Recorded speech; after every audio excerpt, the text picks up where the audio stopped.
no safe harbor unless we continue to remind people what happened. What happened. It's really important. And I'm you know, as you've heard me say, when I had an operation years ago, the doctor told me what my chances were, and he said, you know, your problem is Senator, he said, you're a congenital optimist. Well, I am an optimist. I'm optimistic about this country because you're good people. But we can't let these things fade. And I want to thank the engineering firm that went out and found the remnants of the facility. I want to thank the Catholic Hospital for donating the site that was there to make this happen. And all these people behind me. And by the way, we have a Secretary of Interior who knows what she's doing.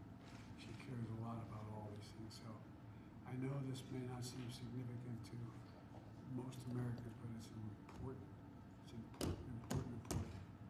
And everybody walk by this area and know what happened here, because it can happen again if we don't take care of ourselves and fight for this democracy. So I'm going to sign this, and what I'm going to do, because I didn't want to bring out 99 Biden pens, I'm going to give this first signing to the Secretary, and then I'm going to make sure everyone you get who made this happen, you get a pen, okay?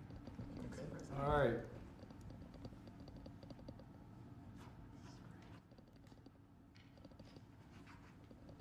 There you go.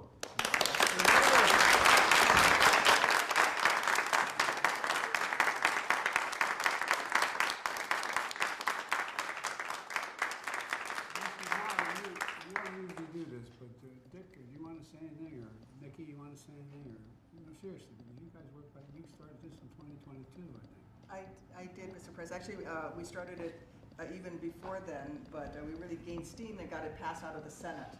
And it's been stuck in the House. And so I just want to thank everybody here who came together to work so hard, because this is such an important part of our nation's history, what the Midwest has done, in terms of being part of the civil rights movement.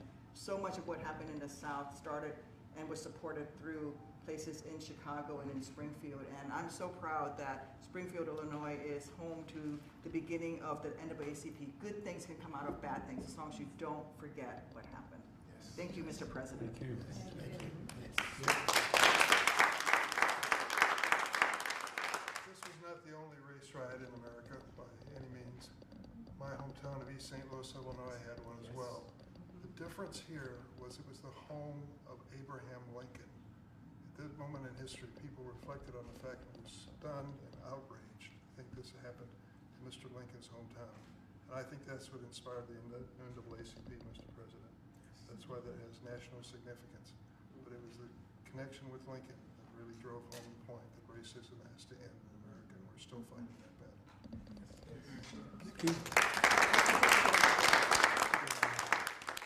I would just add again an appreciation to you, Mr. President, for honoring this moment in history for Springfield, and this just the unanimous support for the community. This is a happy day for us, but that we have so much more work to do in our community and the strive for equality and justice. We still have a lot of work to do. You know, I got involved in politics because of this movement. My state, to its great shame, was a slave state, and when I got elected, I ran to begin to change the nature of the parties. Make a long story short, we're making a lot of progress, but you can never stop. We can give hate no safe harbor. Thank you.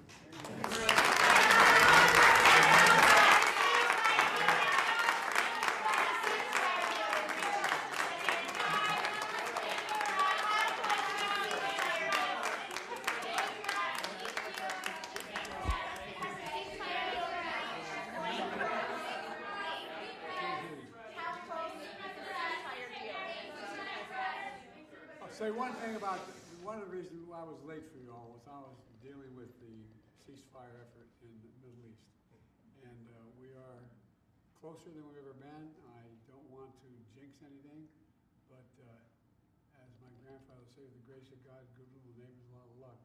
We may have something, but we're not there yet. But it's much, much closer than it was 3 days ago. So keep your fingers crossed. Thank you. Thank you.